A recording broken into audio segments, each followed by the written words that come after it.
Hello guys, welcome back to our channel explore with Vishwajeet. तो आज हम लोग एक दूसरा वीडियो लेके आए हैं। इससे पहले हमने वीडियो बनाया था किसके लिए? हमने लाया था कि डिफरेंशियल इक्वेशन की कौन से इंपॉर्टेंट क्वेश्चन है उसके ऊपर वीडियो लाया था। जो आज का वीडियो जो हमारा रहेगा वो रहेगा MHT CET 2021 में सीक्वेंस एंड सीरीज के मैं फार्मूला रिवाइज करूँगा। मीन्स 10 to 15 मिनट्स के बीच में आपको सारे फार्मूला सारे कंसेप्ट के साथ आप क्लियर कर लेंगे, जिससे कि आप मिनिमम इसमें 4 मार्क्स स्कोर कर सकते हैं। मतलब आप इसमें एक्सपेक्ट करके चलिए कि 2 क्वेश्चन तो बिल्कुल आएंगे ही डायरेक्ट इस फॉर्मूला से। लेकिन साथ ही साथ आपको बहुत सारे और टॉपिक जैसे कि आपको कैलकुलस वगैरह में बहुत ज़्यादा हेल्प करेंगे। और अगर आपको वीडियो पसंद आता है प्लीज़ इसको सब्सक्राइब कीजिएगा, और हम MHT CET के बारे में और अपडेट देते रहेंगे आपको। ठीक है, तो आगे हम लोग देखते हैं। सबसे पहले चीज़ की एक बहुत अच्छी न्यूज़ पता चली कि जो कि हमारी MHT CET एग्ज़ाम है उसके डेट्स अनाउंस हो चुके हैं। तो आपने चेक नहीं किया तो उनके वेबसाइट में जाकर चेक कीजिए। वैसे मैं बता देता हूँ कि MHT CET 2021 की जो डेट्स है वो होगी 20 सितंबर से लेकर 1 अक्टूबर तक।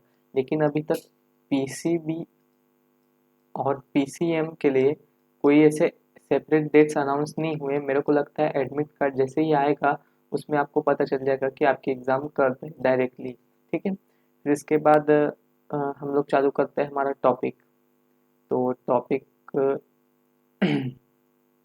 तो टॉपिक देखते हैं। हमारे क्विक रिवीजन टाइप का ही रहेगा, ताकि अगर पहले भी आप अगर पढ़े हो इस टॉपिक को तो आपको एक बहुत अच्छा सा क्विक रिवीजन मिल जाएगा। तो सबसे पहले हम लोग देखते हैं कि एरिथमेटिक प्रोग्रेशन को हम लोग और क्या बोलते हैं? एपी। आपने क्लास 10th 11th 12th में इसका बहुत यूज़ पाया होगा। तो सबसे पहले हम लोग क्या करते हैं, कोई एक सीरीज ऑफ नंबर्स या कोई भी ऑब्जेक्ट भी मान सकते हो आप। ऐसा कोई ज़रूरी नहीं कि सिर्फ आप वो मानो, सीरीज ऑफ ऑब्जेक्ट भी बोल सकते हो। ठीक है, तो मैं एक सीरीज कंसिडर कर रहा हूँ, क्या A1 A2 A3 से लेकर AN तक। मतलब इसमें n नंबर ऑफ टर्म्स है, तो उसके पूरे n टर्म्स एक तरह से बोले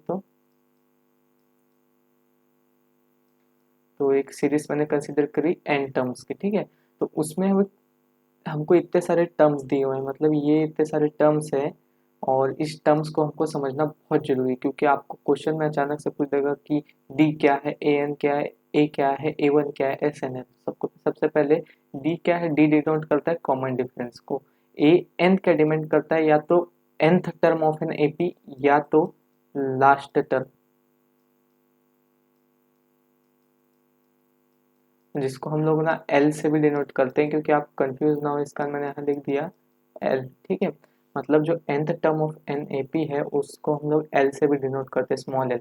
फिर A is equal to A1 first term of N A P. तो हमेशा देखना आप कंफ्यूजन में रहते होगे कि A1 की जगह हम लोग मतलब जो भी फॉर्मूला लिखते हैं हम उसमें ए क्यों लिखा रहता है। तो ये कुछ नहीं है, बस एक डिनोशन है कि हमको ज़्यादा कंफ्यूजन ना हो सब स्क्रिप्ट में A1 ए के, इसका नॉर्मल ए कंसिडर करते हैं। फिर एस एन क्या है? तो एस एन क्या है? Sum of N terms. ठीक है, अब फॉर्मूलाज पे आते हैं हम लोग इसके बाद। तो सबसे पहले कॉमन डिफरेंस का फॉर्मूला क्या है पता है? अगर कोई सीरीज है, जैसे ये सीरीज मैंने कंसिडर की है, एक मिनट मैं इरेज कर लेता हूँ सब चीज। हाँ, ठीक है, कलर भी चेंज कर लेते हैं। जैसे कि मैंने ये सीरीज कंसिडर की है, अगर मेरे को ये सीरीज है तो इसमें क्या है पता है आपको? कुछ ना कुछ कॉमन तो रहेगा। मतलब ये सीरीज जिस तरह से इंक्रीज हो रही है टर्म बाय टर्म, तो इसमें कुछ ना कुछ कॉमन डिफरेंस होगा। उसी हिसाब से तो ये सीरीज बन रही है ना, नहीं तो किस काम की ये सीरीज जो हम लोग कंसिडर कर रहे हैं। तो जब हम लोग किसी भी दो कंसेक्यूटिव टर्म में से माइनस करते हैं कोई भी एपी में, तो हमको एक कॉमन डिफरेंस मिलता है। ठीक है, फिर हमको अगर अब मैं बोलूँ कि कॉमन डिफरेंस के लिए अब मैं क्या बोलूँ? A2 - A1। लेकिन अगर मैं बोलूँ कोई भी टर्म हो, कोई भी टर्म, तो उसका मेरे को कॉमन डिफरेंस चाहिए। तो मैं क्या करूँगा उसके मतलब मेरे को फिफ्थ और सिक्स टर्म बीच का कॉमन डिफरेंस चाहिए। तो मैं क्या करूँगा? A6 - A5 करूँगा। अगर मैं इसको जनरली लिखना चाहूँ मतलब मैथमेटिकल इक्वेशन के फॉर्म में, तो मैं लिखूँगा AN+1 - AN। मतलब जो n+1th टर्म है उसको माइनस करेंगे उसके पीछे वाले टर्म से। बस यही मीनिंग है इसका। फिर इसके बाद हमारा आता है कौन सा? AN, मतलब कि लास्ट टर्म। ठीक है, लास्ट टर्म के बारे में। ठीक है, इरेज करते हैं। हाँ, ठीक है। फिर अब हम लोग देखते हैं कि AN या लास्ट टर्म क्या होता है। तो उसका डायरेक्ट फॉर्मूला, अब इसका डेरिवेशन बताने का टाइम नहीं है, बहुत लंबा डेरिवेशन हो जाएगा। तो ए एन टर्म का क्या होता है कि first term plus N minus one into D. तो अगर मैं आपको बोलूँ कि third term of N A P बताओ, तो आप कैसे बताओगे? ए थ्री में बोला तो ये सबसे पहले तो फर्स्ट टर्म तो कॉमन ही रहेगा, ठीक है। लेकिन अगर यहाँ पर एन की वैल्यू कितनी है? थ्री, तो हो गई three minus one into D. तो third term of N AP कितना होगा? A plus two D. तो आप इस फॉर्मूला से कैसे भी करके प्रिडिक्ट कर सकते हो ना कि मतलब third term, fourth term, 100 term, 1000 term, कितना भी वो आपको आप प्रिडिक्ट कर सकते हो इस फॉर्मूला से, ठीक है। फिर इसके बाद हम लोग देखते हैं सम ऑफ एन टर्म्स, मतलब अब सम ऑफ एपी, ये बहुत ही इंपॉर्टेंट कंसेप्ट है, आपको समझ में आना चाहिए, ठीक है। तो इसके लिए मैं कलर चेंज कर लेता हूँ, ठीक है। अब एस एन की तरफ आते हैं, मतलब हमको कोई एन टर्म्स दिए हैं एपी के और उसमें कुछ नंबर और ऑब्जेक्ट्स हैं, तो उसमें मैं आपको बोलूँ उन एन टर्म्स का सम कितना होगा, ठीक है। तो उस एन टर्म का सम देखने के लिए हमको सबसे पहले फॉर्मूला याद रखना होगा, S n is equal to n by two a plus N minus one into d. और इसके साथ साथ हम लोग क्या करेंगे, अब यहाँ पर देखिए ये तो सबसे कॉमनली यूज फॉर्मूला है, ये है n by two a plus N minus one into d, ठीक है। अब मैं बोलूँ इसको, अब मेरे को इस फॉर्म में कन्वर्ट करना है। अब मैंने आपको ऊपर ही बता दिया एल, एल से डिनोट करते ए एन को, तो मैं यहाँ ए प्लस ए एन लिख सकता था, लेकिन थोड़ा कन्फ्यूजन दिखता है इसका, मैंने यहाँ एल लिख दिया है। अब इस फॉर्मूला से मैं इस फॉर्मूले में कैसे आऊँगा, क्योंकि दोनों फॉर्मूला एक ही है। अगर मैं ये ए को स्प्लिट कर दूँ, मतलब मैं कलर चेंज करता हूँ, अगर मैं इस ए को दो पार्ट में स्प्लिट कर दूँ, ए और ए में, मतलब A plus A plus N minus A plus A N minus one multiplied by D, तो इसका मतलब क्या होगा? तो मैं कलर चेंज करता हूँ फिर से, हाँ ठीक है। अब ये देखिए, ये इतना जो क्वांटिटी है ये किसके इक्वल है? एल, या बोलो तो मैं ए एन के इक्वल है, तो मैं इसको क्या लिख सकता हूँ? N by two a plus l, ठीक है। एक ही बात है, मतलब सम के फॉर्मूला के लिए आपको मतलब बस एक ही फॉर्मूला याद रखना है और उसके बाद थोड़े से अरेंजमेंट और थोड़ा सा कॉमन सेंस यूज़ करना है, जैसे कि आपको बहुत इजीली क्वेश्चन सॉल्व होते जाएंगे आपके। फिर इसके बाद हम लोग देखते हैं, अब आपको ना जब भी क्वेश्चन में बोले कि कोई भी एपी है, मतलब एक क्वेश्चन में आ गया कि कोई भी three consecutive terms of an AP, ये है ये 2 3 4 5, मान लो ऐसा बोल दिया। तो अगर आपको आर्बिट्री बोला, अगर 2 3 5 बोला तो एक अलग बात है, लेकिन अगर आपको कोई भी arbitrary three consecutive terms of an AP है, तो उसको आपको कभी भी आप कुछ भी क्वेश्चन सॉल्व कीजिए उसको कंसिडर कीजिएगा ए माइनस डी, ए और ए प्लस डी। ऐसा क्यों? अगर आपको, और हमेशा ये इसमें क्या चीज़ दिया रहेगा कि sum of three consecutive term is X, तो मैं कंसिडर कर रहा हूँ sum of three consecutive term of N A P is X, तो आप कैसे करोगे? A minus D plus A plus A plus D, तो मैंने क्या कंसिडर किया है? एक्स, ठीक है। तो इसके बाद मैं थोड़ा ये कर लेता हूँ कलर चेंज, ठीक। फिर अब देखिए डी और डी कट गया, तो मेरे को यहाँ पर देखिए 3a is equal to X मिल गया। मतलब मैं यहाँ से ना एक ऐसा इक्वेशन तैयार कर सकता हूँ जिससे कि मेरे को एक कांस्टेंट और एक मतलब एक ना एक वेरिएबल की तो वैल्यू मिल जाएगी मेरे को। अगर मल्टीप्लिकेशन दिया है तो भी आप यूज़ कर सकते हो, ठीक है। मतलब इससे आपको बहुत आसानी हो जाएगा, और ये भी एक एपी रिप्रेजेंट करता है। अगर आप चाहे तो इसका कॉमन डिफरेंस निकाल के चेक कर सकते हैं। तो एक बार देख लेते हैं हम लोग कॉमन डिफरेंस निकाल के, ठीक है। तो कॉमन डिफरेंस निकालने के लिए क्या करूँगा मैं, ये a2 है और ये a1 है, ठीक है। तो ए माइनस डी, तो क्या लिखूंगा मैं? ए माइनस ए प्लस डी, ठीक है। ये क्या हो गया? ए कट गया और कॉमन डिफरेंस कितना है? डी, ठीक है। अब इसको एक और तरह से चेक करना, मतलब एक साइड तो मैंने प्रूफ कर दिया A two minus A one is equal to D. अब मैं क्या करता हूँ? A three minus A two करता हूँ, ठीक है। तो ए थ्री ये है और ए टू ये है, तो इन दोनों को माइनस करते हैं, तो ए प्लस डी माइनस ए, तो इसका क्या होगा, ए कट गया और फिर कॉमन डिफरेंस से आ गया, मतलब A3 minus A2 is equal to A2 minus A1 is equal to D। तो इसका मतलब क्या है, 3 consecutive terms of N AP. आप हमेशा हमेशा जो भी क्वेश्चन हो आप ये रखना, और 4 कंसेक्यूटिव टर्म्स के लिए ये रखना। ये बहुत मतलब रेयर केस में यूज होता है, लेकिन ये बहुत इंपॉर्टेंट है, ठीक है। हमेशा आपको एक ना एक क्वेश्चन इससे मिल ही जाएगा, ठीक है। फिर इसके बाद हम लोग देखते हैं 4 कंसेक्यूटिव टर्म के लिए क्या लेंगे, a minus 3D, a minus D, a plus D और a प्लस 3D। अब इसके बाद हम लोग एक और बहुत ही इम्पोर्टेंट टॉपिक, कौन सा है, एरिथमेटिक मीन का। मतलब ये बहुत ही ज़्यादा इम्पोर्टेंट है। तो एरिथमेटिक मीन में हम लोग क्या करते हैं, दो नंबर कंसिडर करते हैं, ठीक है। उन ऐसे दो कोई नंबर है तो उसके बीच का आपको कोई एक नंबर प्रेडिक्ट करना है, तो उसको आप लोग अरिथमेटिक मीन से कर सकते हैं।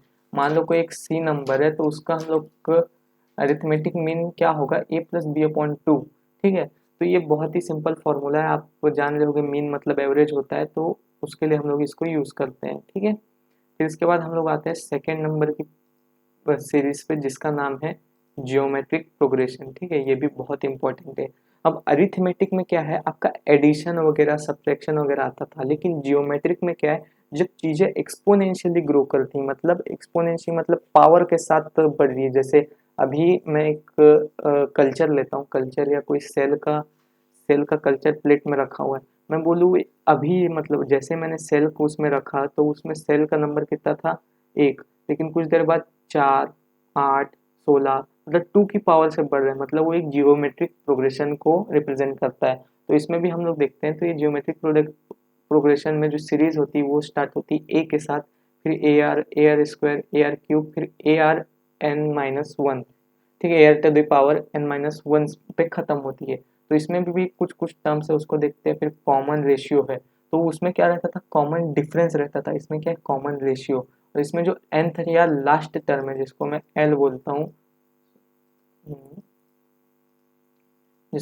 L बोलता हूँ, उसको हम लोग यहाँ इसमें Tn से रिप्रेजेंट करते हैं। फिर S यहाँ पर सम ऑफ n टर्म्स, और यहाँ पर एक और फॉर्मूला आता है जो कि हमको बहुत सारे चीज़ों में हेल्प करता है, वो है sum of infinite number of terms, ठीक है। फिर इसके बाद हम लोग कॉमन रेशियो का फॉर्मूला देखते हैं, वो सेम है, मतलब जो हम लोग पहले देखे थे कि जो आगे वाला टर्म है, मतलब जो सबसे मतलब जो मान लो मैं nth टर्म देख रहा हूँ तो उससे आगे वाला n+1 टर्म दोनों का रेशियो लेंगे तो हमको एक कॉमन रेशियो मिलेगा। मतलब कॉमन रेशियो का फॉर्मूला क्या है, A2 upon A1, A3 minus A3 upon A2, फिर इसका एक कॉमन नंबर आता है क्या, AN अपॉन AN-1। फिर इसका जो nth टर्म है वो क्या है, ARn-1, जो इसको L भी लिखते हैं। अब यहाँ पर सम में ना दो फॉर्मूला आते हैं, ठीक है। जो सम सम लेते हैं ना हम लोग इसका, तो उसमें दो फॉर्मूला आते हैं। तो सबसे पहला फॉर्मूला क्या है कि जब R है, जो हमारा कॉमन रेशियो है, ये कॉमन रेशियो जो है इसकी वैल्यू ना, मतलब A2 ना हम लोग का A1 से छोटा रहता है। मतलब जब A2 है वो A1 से छोटा रहता है, सॉरी सॉरी, यहाँ पर जो है मतलब जो A2 है ना, जब A1 से बड़ा रहता है, ठीक है, तो हमारे R की वैल्यू हमेशा 1 से ग्रेटर देन होगी। तो ग्रेटर देन होगी तो हमको फॉर्मूला क्या यूज होगा, A मतलब A और ब्रैकेट में R⁻n-1 अपॉन R-1। लेकिन अगर इसका ही वाइस वर्सा हो जाए, A2 is less than A1, तो इसमें जो हमारा कॉमन रेशियो की वैल्यू है वो लेस देन 1 हो जाएगी। तो इसमें हम लोग क्या यूज करेंगे, A1 - R⁻n और अपॉन 1 - R। तो ये हमको बहुत ज़्यादा याद रखने की ज़रूरत है, क्योंकि बहुत सारे स्टूडेंट्स जो भी है एग्ज़ाम देने वाले बहुत ज़्यादा इसी में गलती करते हैं, जो आर की वैल्यू को अगर हमेशा ग्रेटर देन 1 समझ के वही फॉर्मूला पुट कर देते हैं। लेकिन जल्दी में आपको प्रोग्रेशन जो मतलब जियोमेट्रिक प्रोग्रेशन दिया है उसको ऑब्जर्व करना है, उससे प्रेडिक्ट करना है कि लेस देन 1 है या ग्रेटर देन 1 है। यही बस आपका मिस्टेक होता है बहुत ज़्यादा। फिर आता है हमारा बहुत ही मतलब इम्पोर्टेंट है इन्फिनाइट टर्म्स। इसका डेरिवेशन भी बहुत इंपॉर्टेंट है, लेकिन अभी टाइम नहीं इतना, तो इसका सीधा सीधा फॉर्मूला याद रख दीजिए, S sum of infinitive terms in a geometric progression is given by a upon 1 minus r। तो ये डायरेक्ट बहुत ही छोटा फॉर्मूला है। फिर इसके बाद जियोमेट्रिक मीन आता है, तो geometric mean of two quantities में हम लोग का जो आता है उसको बोलते हैं √AB, ठीक है, हो गया। ये बहुत ही आसान है, ये दोनों फॉर्मूला आप याद रख लीजिएगा, आपको बहुत आसानी होगी। इसके बाद हमको ना हार्मोनिक प्रोग्रेशन में आते हैं हम लोग। तो हार्मोनिक प्रोग्रेशन का एक चीज़ ये है कि हार्मोनिक प्रोग्रेशन ज़्यादा कुछ पूछा नहीं जाता, मतलब इसमें ना सिर्फ आपको फॉर्मूला याद रखने हैं 2। तो इसमें जो हार्मोनिक प्रोग्रेशन क्या है, एक तरह से बोले तो 1/AP, मतलब जो हमारे अरिथमेटिक प्रोग्रेशन है ना उसका अगर हम लोग इन्वर्स कर दे, मतलब उसको रेशियो में इन्वर्स कर दे, तो हमको हार्मोनिक प्रोग्रेशन मिल जाता है। तो उसके लिए सबसे पहले 2 फॉर्मूला रिमेंबर कर लीजिए, वैसे आता नहीं है, बहुत कम आता है। तो इसमें जो जो nth टर्म है उसका फॉर्मूला क्या है, a1 a2 upon a2 plus n minus one a1 minus a2, ये उसका एक फॉर्मूला है। और हार्मोनिक मीन का फॉर्मूला क्या है, harmonic mean is equal to 2ab upon a plus b. ठीक है, ये एक हो गया। अब इसके बाद जो बहुत ही मतलब सब तरह के क्वेश्चन में जो रिलेट होके आने वाला टॉपिक है वो है relation between arithmetic mean, geometric mean and harmonic mean. तो अरिथमेटिक मीन का फॉर्मूला क्या था, अरिथमेटिक मीन का फॉर्मूला है a प्लस बी अपॉन 2, और जियोमेट्रिक मीन का फॉर्मूला है अंडर रूट ए बी। फिर हार्मोनिक मीन का फॉर्मूला है 2ab upon a plus B. तो इसमें आपको याद रखना है कि AGH, तो अरिथमेटिक मीन का जो भी आंसर आएगा कोई 2 टर्म के लिए, तो वो हमेशा सबसे ज़्यादा होगा, उस सबसे बीच में होगा जियोमेट्रिक मीन, और तीसरे नंबर पे होगा हार्मोनिक मीन। और एक और रिलेशन याद रखिए कि जो जियोमेट्रिक मीन का स्क्वायर है वो दोनों अरिथमेटिक मीन और हार्मोनिक मीन के प्रोडक्ट के इक्वल होता है। ठीक है, फिर इसके बाद हम लोग लास्ट फॉर्मूला पे आते हैं कि हमको कुछ स्पेशल सीरीज दी हुई है। मान लो एक हमको दिया हुआ है 1 plus 2 plus 3 plus 4 plus dot dot dot dot dot dot dot दिया है, और हमको पूछा है कि यहाँ पास nth टर्म का मतलब n टर्म्स है इसके ऐसे नेचुरल नंबर के, तो उनका सम कितना होगा। तो उसमें कोई नेचुरल नंबर का टर्म का सम कितना होगा, n into n plus one upon two. अगर यही बस मैं अगर थोड़ा सा छोटा सा चेंज करूँ, मैं बोलूँ अब इन लोग के स्क्वायर्स का सम कितना होगा। ठीक है, मतलब नेचुरल नंबर के स्क्वायर का, तो वो होगा n into n plus one into 2n plus one. ठीक है, ये ठीक है। अगर यही बस मैं एक और चेंज कर दूँ, ठीक है, फिर मैं यहाँ पूछूँ क्यूब कितना होगा, क्यूब, तो इनको क्यूब इरेज कर लेता हूँ मैं, कन्फ्यूजन दिखेगा थोड़ा। तो क्यूब कितना होगा, तो इसको मैं क्यूब किया, तो क्यूब करने पर जो हमारा नॉर्मल पहला वाला इक्वेशन आ रहा था, ये वाला इक्वेशन, तो इसी को स्क्वायर कर देंगे तो ये मिल जाएगा। वैसे चौथे नंबर का भी होता है एक, जिसमें हम लोग फोर्थ पावर को भी देखते हैं, लेकिन वो इम्पोर्टेंट नहीं है, इसका मैं नहीं बता रहा हूँ। और जैसे कि आपने इस फॉर्मूलाज को देख लिया होगा, इसकी PDF की लिंक आपको डिस्क्रिप्शन में मिल जाएगी। अगर आपको वीडियो पसंद आएगा तो लाइक कीजिएगा। So thanks for watching my video.